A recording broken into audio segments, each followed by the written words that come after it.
you can't connect the dots looking forwards, you can only connect them looking backwards. There are sharks out there in the water. People that, even if you think you can trust them, you always want to cross your T's, dot your I's, and don't be taken for a fool. Find businesses that are serving the same audience you want to serve, but offering something different, and provide value to that audience. Show them your expertise, and you will get inquiries coming through, as long as what you do actually solves a valuable problem for them.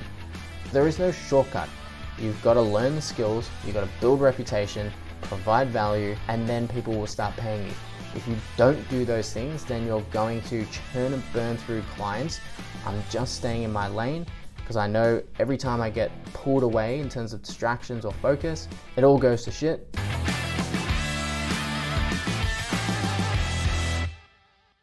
Steve Jobs once said, you can't connect the dots looking forwards, you can only connect them looking backwards. And in my experience, that's definitely been the case in taking this business from 0 to 50K per month inside 6 months in an industry that people would consider saturated, competitive, and not worth getting into. Now, did I achieve that rapid growth due to some sort of industry trend or people not knowing what digital marketing is? Obviously not. The reason I believe that I was able to achieve such fast growth was due to all the experiences that I've had over the last 10 years that have accumulated into my skills, my reputation, and my ability to get clients results. That has resulted in that fast growth.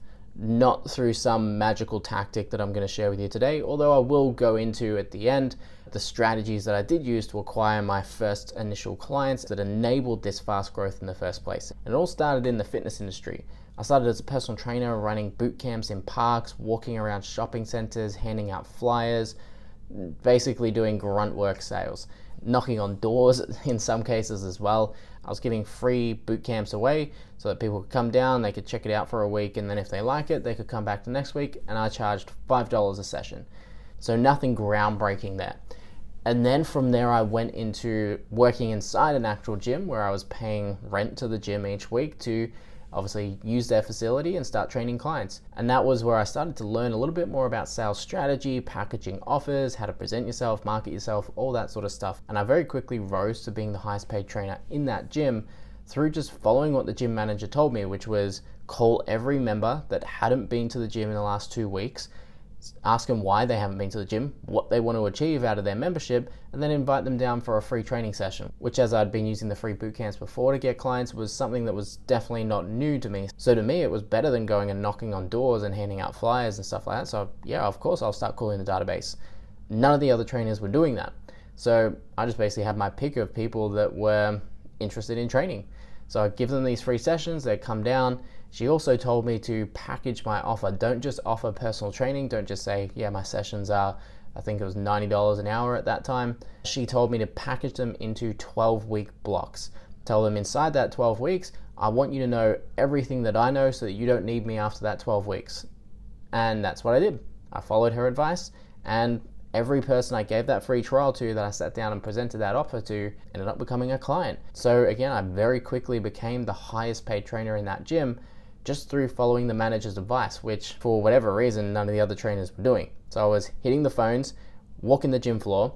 I started running boot camps in the gym as well, which got me a little bit off my rent. I did it as a service to the gym and started pitching these 12-week packages to clients. And lo and behold, started signing clients. Then I had to manage those clients. I had to retain those clients. So that manager was actually really influential on my sales, marketing skills that I have today. Because one thing she also said was, once you sign a client, you actually have to keep them. Otherwise, it's a lot of work to go and always try and sign new clients. So go above and beyond for those clients. So where the other trainers would just wait for the client to show up, train them for the 45 minutes, the hour that they're booked in for, and that was it. I would do outside of hours follow-up. I would give them nutrition diaries when they started off working with me so they could start tracking their food. At the start of each session, I'd go through and check what they've been eating, and we would adjust their nutrition profile and their nutrition plan as well. So all of a sudden, my clients started getting way better results than other clients in the gym as well. And that led to additional referrals and stuff like that. So that grew to a nice level where my calendar was as full as I wanted it to be, but I still wasn't earning the money that I wanted to earn. So that's when I started looking at opportunities of online. I didn't want to hire trainers to work under me or anything like that at the gym. One, this gym was quite small, so it didn't have the capacity to do that. But I also didn't really want to manage people. So I started looking at the online world as an option back in 2016. So this was quite early into the movement of online training. And I came across this company called Winning International that helped coaches, consultants, etc. take their business online. And I downloaded an ebook from them, which then led to a call, which is not a strategy I'm a fan of today, but at the time was relatively effective. I got the call, went through their sales process, and I was pitched a $20,000 offer. Now, at that time, I definitely did not have $20,000, and I did not want to invest $20,000 into that sort of service because, one, I didn't really know what it was, and two, I didn't have confidence in myself to get the ROI on that investment because, again, it was going into the unknown. But while I was going through that process, I actually saw the founder, Ryan, put a video up on Facebook looking for a sales rep in the company. He said the on-target earnings would be $300,000 to $400,000, which was a lot more than what I was making as a personal trainer in the gym, even with my calendar stacked. So I thought to myself, I could probably do that, and it would be a significant jump in my income. And I want to learn from these guys anyway, because I want to learn how the online world works. Why don't I just go work for them if I can't afford to do their program? So I applied for the job against a number of different candidates. I got the job, which I was very happy with, and got thrown into the lion's den pretty much straight away. And that was my first experience into full-time sales job. Starting out as an appointment setter, my KPI was to hit 50 bookings per week minimum with an 80% show-up rate. So for anyone that has done any sort of sales appointment setting role before, you would know those numbers are insanely high. But I never missed them. I was the first person in the company to consistently hit those KPIs. Not that I had had a lot of appointment setters prior to that, but I was the only one that could hit the 50 bookings per week and have an 80% show-up rate. Now, it didn't all happen like that. I always hit the booking numbers, but the show-up rate took me 3 or 4 weeks to really get a handle on because I had to learn the nuances of sales. But just like I did in the gym, where I just listened to what the manager said because she had had a lot more experience in the space than I had, I just listened to what Ryan said and followed his guidance around tonality, how to enter a call, how to transition a call, how to navigate and ask the right questions so that you get the right information from prospects, how to set the frames and push and pull so that the prospects are actually leaning forward, wanting to have the next appointment, the next session. All of those strategies and tactics that I steadily refined and improved on as I was doing the repetitions have served me so well going forward. And to this day, I've not met anyone that's been able to replicate that sort of result and the sort of results I can get today when I am setting appointments in any sales arena. So even though it was grueling and I was getting to the office at 7 a.m., I wouldn't be leaving till 7:30, 8 o'clock at night. I would have an hour and a half train ride in, hour and a half train ride out. So pretty much I would eat, sleep, go to work, go home, eat, sleep, repeat. It was a tough period, but it shaped so much of who I am today and gave me the skills that I actually pass on to a lot of my clients today as well, that has seen them get great results as well, just applying the principles and the tools that I learned through that role. But eventually, obviously, I wasn't going to stay in appointment setting forever, so I moved into sales, and shortly after I moved into sales, the rest of the team had quit. Now, throughout the transition period, there was people dropping off. I think by the time I got into sales, there was only me and 2 others left, and then those 2 quit. So then it just ended up being me and myself. So I had no appointment setter. I now had to do the entire process by myself, and I had no one to kind of even share banter with or whinge about when dealing with difficult prospects. So again, I was kind of thrown into the lion's den. The good thing was Ryan was understanding and said, KPIs, don't worry about them. Just do your best and try and get as many sales as you can. So that's what I did. And in that time where it was just me selling, I broke all individual records for the company, most sales in a day, week, and month. And that was in December as well. So I learned very quickly how to sell and how to sell effectively. Not just sell for the sake of selling, but sell to the right people and get people that are going to actually stay with the company. Because the downside of the previous team, when there was 6 of them in the team, was they would just sell anyone because they were starved for opportunities, in all honesty. So they had to just pitch whatever they could to try and close deals, to hit KPIs and obviously get paid. So that's what they did. But then when it was just me, I had the pick of the bunch. So because I didn't have time to waste in terms of just booking anyone through, I would only book people into my calendar that I was somewhat confident I had a chance of closing them.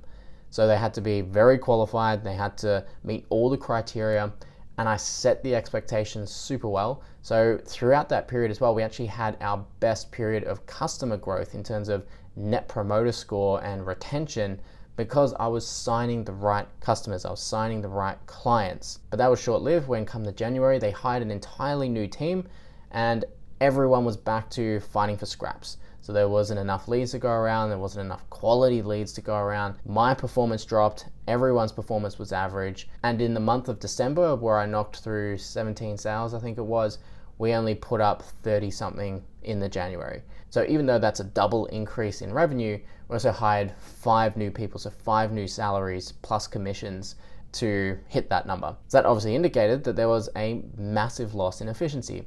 And I started to connect the dots here of like, okay, well, when marketing's budget was smaller and I was able to be more selective with who I had to book in because I had no KPIs, and I was able to be more selective with who I signed on, the company actually got better results, more efficient results. Might not have signed as much, obviously, because it was just me. But the thought started to cross my mind, like, would they have been better served just hiring me an appointment setter, someone to do that grunt work of dialing all the leads and booking the appointments, so then I could just pitch more and I probably would have closed the same amount as the entire team. And I kept this thought to myself, one, because I didn't want to cost people their jobs, but at the same time, I was also starting to look at the exit door for the company at that point.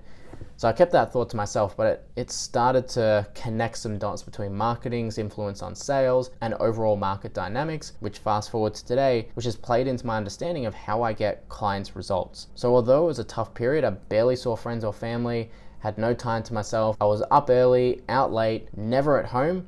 I learned so much in that role of what to do, especially on phones when it comes to tonality and, as I said, the fundamental sales skills, but what not to do from a marketing and organizational perspective, which then carried me into the next role after I left that company. And in this next role, I was taking over sales from the founder. So it was still a founder-led sales business at that point, and the founder wanted to step out of sales. So I took over the founder, him expecting a drop in performance. I actually exceeded the founder's performance. From all the skills that I'd learned prior in the previous company, I brought into this company and I crushed it.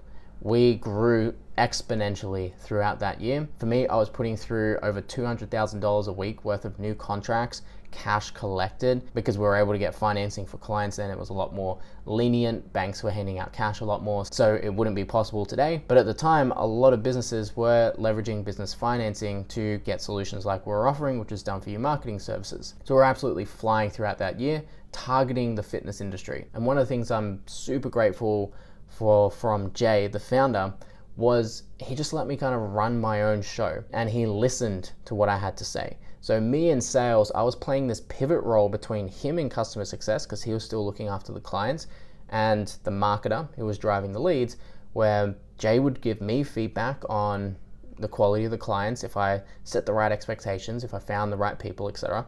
And I would provide feedback to Eric, who was the marketer, on the type of leads that were coming in. Was the message resonating with the right people? So on and so forth. So I started to learn how powerful these feedback loops could be across marketing and sales. And we went from just under $1 million in annual revenue when I joined, when it was just Jay doing sales, to over 10 million in annual revenue 18 months later. Now, this was focused on the fitness industry, and not too long after that 18-month mark was when COVID hit. So that kind of threw a spanner in the works of the business, and then Jay decided to shut up shop, go start something else in the finance sector, sold off the rest of the business, and I decided not to carry on. So although it kind of killed the golden goose for me, because I was on a 10% commission rate at the time, which even then is pretty low, but considering the volume of sales we were doing, was still very good cash. It again reinforced what I had learned in that first company and what I had learned back in the gym to level up my skills. And at that point, we had started hiring. So I was leading sales. I'd hired a couple of people inside Jay's organization that were setting appointments for me. So I didn't hire sales reps, and learned from the mistake of the previous company. I knew that my closing ability was going to be much higher than, say, someone that was fresh. So what I told to Jay, and what he backed me on, was it's best to maximize my time initially and then elevate someone else into the sales position. So we hired a couple of appointment setters for me to work the leads, set the appointments, and then I would carry the conversation from there and close the sales. So we were poised to grow, but again, COVID happened and a few other factors kind of came into play where it made Jay decide to focus on something else that he thought was going to be more lucrative for him long term. So when Jay went to pursue that, I thought there was an opportunity for me to start my own business. I'd had good success in the fitness industry, and I forgot to mention in there, I went online briefly with fitness. I applied what I learned from winning before I started working for Jay. I built up a little fitness business online up to about 3K a week, so not huge, but ticking along okay revenue. But then when I connected with Jay, he said, mate, you'll earn way more money working with me than you will in your fitness business. Just come work with me. I believed him, went for it, and obviously he was true to his word. Did earn a lot more than I was in my fitness business. All of those lessons had compounded to the point where I thought I was confident enough to start a company of my own. And the idea that I had was similar to a Kajabi-based platform. It was inspired by Kajabi, but niche towards the health and fitness industry. So taking what I had learned from Jay, from winning, from my time in the fitness industry and my time going online in the fitness industry, I developed a platform that essentially templated websites, funnels, email sequences, everything that a personal trainer or a wellness professional would need to take their business from offline to online. And I sunk a lot of the money that I'd earned from Jay into this business, a lot of time into this business as well. And it had some promise, people were interested, but I made a grave mistake early into this business where even though I'd put all the capital up, put all the time into building it, I brought a business partner on who had been somewhat of a mentor of mine over the years, quite a bit older, had a couple of successful businesses under his belt, one that he had sold or a couple that he had sold. And he was interested in the project and wanted to jump on as a partner. Promised he could open doors, he could ensure I don't fail, blah, blah, blah. And long story short, 6 months into that, he made a hostile takeover for the company, said that I wasn't fit to be a managing director of the company and that him and his wife should run it. And because I didn't read my contracts properly, he'd put a loophole into the shareholders agreement, which basically said if there was ever a dispute between us, a third-party mediator would come in, which he had assigned as his accountant. So then obviously his accountant sided with him. And essentially I had the choice of either handing over some equity to his wife for them to be the combined directors and me basically just to work for my own company, or I could just walk away. So I decided to walk away, got a little bit back of what I invested, but definitely learned some harsh lessons about the business landscape. There are sharks out there in the water. People that even if you think you can trust them, you always want to cross your T's, dot your I's, and don't be taken for a fool. Because I definitely was. I was naive about business. I was naive about what actually running a business entailed. I thought I knew everything because I'd been doing marketing stuff, I'd sold stuff, and that's all I thought there was, marketing, sales, and then you just stick a product on the end. But there's so much more to a business that goes into it that you just don't know until you're actually on the field playing the game.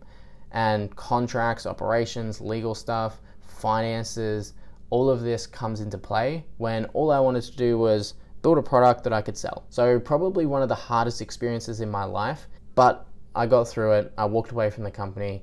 Yes, I lost some money on it, which was a pain, but I walked away relatively unscathed in the grand scheme of things. And at that point, I'd been investing heavily into learning the digital marketing side of things because from my sales experience, I knew that marketing had a huge influence on my ability to sell. When it was done right, it made my job easier. When it was done wrong, it made my job a lot harder. So while I was building the company, I'd invested in marketers like Sabri Subi, Seth Godin, Ryan Dice, Russell Brunson. So start learning the ins and outs of digital marketing beyond just putting some ads up. Like how do I build funnels? How do I create email sequences? How do I build a marketing ecosystem? So I started to learn all of that there, and I really developed a bit of a passion for it and an interest in how these revenue engines all connected and how the dots connected across each department. So I thought to continue this pursuit while I was going through all the legal challenges of trying to get out of the company and stuff, I should get a job at an agency. So I got a job at a big agency in Melbourne. Again, went back to similar to what I was at Winning, up early, riding my bike, getting the train, going into the office, working there till 7 o'clock at night, getting the train home, eat, sleep, repeat. So a pretty brutal lifestyle, but I wanted to become a master marketer. I wanted to understand the performance side of marketing at a level that I just hadn't been privy to in the past. So even though that company wasn't the greatest, there were a lot of faults with it, I learned what I wanted to learn there, but it just wasn't for me. Like their customer care, their client care wasn't at the level that I thought it should be. Their sales approach I thought was very old school, very 1980s style, which again just didn't gel with me, especially because I'd had the experience with Jay where 90+% of the clients that we'd signed would retain and be super happy. Obviously you get the odd one here and there that is unhappy or dissatisfied for whatever reason, but in this company it was the complete opposite, where most of them started to become unhappy because the company just wasn't delivering for the clients. So I saw the good side of digital marketing, the power that it can have with the right businesses, and I saw the dark side of digital marketing as well, where they would just lock people into 12-month contracts and retainers and just milk them for everything they can until they either block payments, stop paying, whatever the company would do to try and get out of it. So that was a brief experience, but I continued down this rabbit hole of digital marketing whilst getting back into more of a freelance capacity. So I started freelance selling, I was consulting, and in this bit of a limbo, especially with the come down from the company as well, where I was quite emotionally volatile at the time. I didn't really know what I wanted to do. I thought I was on this trajectory. I'd had this decent sales career that had built me up to earning a good level of income. I was investing. I thought everything was on the right track. And I thought that was the perfect time to start a business, and it all came crumbling down and blew up in my face. And for probably a good 18 months, maybe even 2 years, I just didn't really know, it would have been a couple of years. I just didn't really know what I wanted to do and kind of just drifted. I did sales gigs, I consulted, and was just trying to find a purpose, an opportunity. I wanted a sign for what I should be doing next. And I started consulting to a company that did, again, specialize with fitness professionals, where I was sharing some of the ad strategies and sales strategies, etc., to their clients just on a weekly call, and then providing some feedback in their group. And I started getting these off-the-cuff requests, and people were just messaging me saying, hey, can you run ads for me? Can you do this for me? I was like, I don't really want to go into the running ads for people business, because it's basically like an agency, and because of my experience with that other agency, I was kind of had a bad taste in my mouth for what that type of business was. But these clients were very persistent, so I started to take a couple on. They got really good results. They started referring me to some friends of theirs. They got really good results. And then come May this year, I just decided that this is it. I'm just going to follow the signs of the universe, or whatever you want to call it, and just go with the flow. This is where people were requesting my expertise. This is where people were willing to pay me. So I just decided to go with the flow, and started signing more clients. So I dropped all sales consulting and just ad hoc stuff and just started signing clients on retainers. Very quickly jumped up to 10K a month, 20K a month, 30K a month, 40K a month, and then 50K a month inside the first 6 months. So to go through how that happened and then some of the challenges that went through it, that initial community that I was providing support for gave the stimulus. I got my first batch of clients from there. They referred a few people. Then I started connecting with other people through Instagram and talking to people, gave them advice, tips, tricks, etc., that then resulted in them having a chat with me and coming on as clients, and basically built it all through referrals and reputation. So if I was going to recommend the 2 core pathways that work for me to go from 0 to 50, one would definitely be partnerships. Find businesses that are serving the same audience you want to serve, but offering something different, and provide value to that audience. Show them your expertise, and you will get inquiries coming through, as long as what you do actually solves a valuable problem for them. The other one would be LinkedIn. Now, I'm not a huge LinkedIn influencer or anything, but just through being present on LinkedIn, building networks, building connections, I've been able to not only pick up a number of clients from there, but build great partnerships as well, which plays into point number 1. So partnerships and LinkedIn would be probably my core recommendations of where to start playing if you want to go from 0 to 50 in your first 6 months of social media marketing, if you have the skills. So the reason I wanted to share the story first was because without all those experiences and all the challenges, all the success, all the trials, tribulations, everything I went through previously, I wouldn't be able to do what I do today for clients. I wouldn't be able to provide the value because I wouldn't have the experience. Whereas today I can provide a ton of value to my clients, not only from an ads perspective where I can get in, run the ads, and I can develop ad strategy, but I can support them on the sales side. I can help them with their retention strategies, with their offers, because I've been doing that for over 10 years, sometimes in my own businesses with the little personal training ones, but mostly as an entrepreneur working inside other businesses. I became a revenue professional, and all those building blocks led to me being able to do what I do today. So there is no shortcut. You've got to learn the skills, you've got to build reputation, provide value, and then people will start paying you. If you don't do those things, then you're going to churn and burn through clients, and it's not going to be a fun time. Like I can tell you, with the amount of clients that I've signed on to get to that level, it was a ton of work. I ended up hiring a virtual assistant, a copywriter, and that's it. I should be hiring more people. I will be hiring more people in the year ahead. But the volume of work that came with signing that many clients meant that this business became very, very heavily dependent on me very quickly.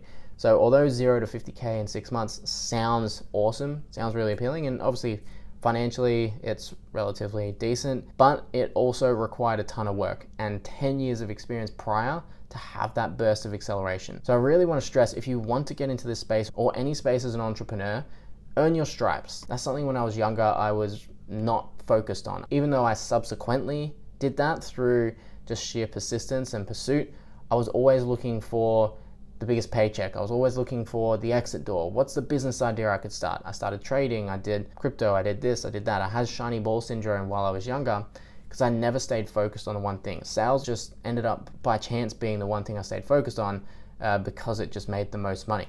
And then marketing became the thing I focused on after that because it was out of interest, and obviously went through the business challenge because I was trying to build a business. So if you are thinking of starting a business, or you are looking to get into social media marketing or anything of that nature, focus on one skill at a time. Focus on the building blocks that are going to help you achieve that long-term goal. Because if you try and take shortcuts, if you try and get to the end before you've done the work needed to build any sort of reputation, I can tell you, you're probably going to wreck a lot of clients, which is going to ruin that reputation. So stay focused, do the work, and it doesn't have to take 10 years. It took 10 years for me because I was scatterballed. I was shiny ball syndrome. It's taken me 10 years to line up a focus point. It could take you 2 years to do what I did across 10 if you just stay focused. So it's my advice, if you are looking to do that, would be to just stay focused. So now going forward, this is all I'm going to be focused on. I'm not going to be deviating, even though it is tempting and I get these offers and people reaching out saying, hey, I've got this business opportunity, do you want to jump in it with me, could really use your help, so on and so forth. I'm just staying in my lane because I know every time I get pulled away in terms of distractions or focus, it all goes to shit. So hopefully my story and lessons have been valuable to you throughout this conversation. And if anyone watches this and you like this style of content, I'm just trying something new, so let me know. At the point of recording this, I got fuck all subscribers, so don't really care if this gets a ton of views or doesn't, but hopefully it could be helpful to one person. So I'll wrap that up from there, and I'll catch you on the next episode of Revenue Mechanics.